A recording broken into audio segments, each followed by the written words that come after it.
Watergebruik in Suid-Afrika. Hallo vriende. Het julle al ooit gewonder waarvoor mense water gebruik? Nie net by die huis nie, maar regoor Suid-Afrika. Kom ons ontdek saam hoe water op plase, in fabrieke, myne en selfs in kragstasies gebruik word. Julle gaan verbaas wees. Water is nie net vir baddens en drankies nie. Dit is superbelangrik op baie plekke en help ons land om te werk en te groei. Op plase help water plante om groot en sterk te groei sodat ons almal kos het.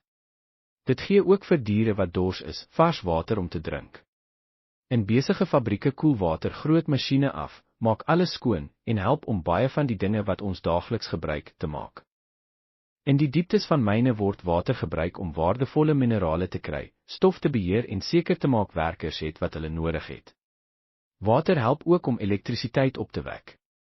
Groot kragstasies gebruik water om energie te maak en hul onderdele koel te hou sodat ons ligte en krag het. En vir pret gebruik ons water om te swem, roeiboot te ry, vis te vang en in waterparke te speel. Al hierdie verskillende gebruike wys hoe baie ons water nodig het vir ons land se ekonomie en sodat al ons gemeenskappe kan floreer. Sjoe! Water doen regtig baie vir ons land, van kos en krag tot pretplekke en fabrieke.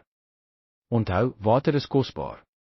As ons dit wys gebruik en nie mors nie, help ons ons hele gemeenskap. Dankie dat jy saam met my geleer het. Dankie dat jy saam geleer het. Ons het vandag baie geleer en jy het dit uitstekend gedoen.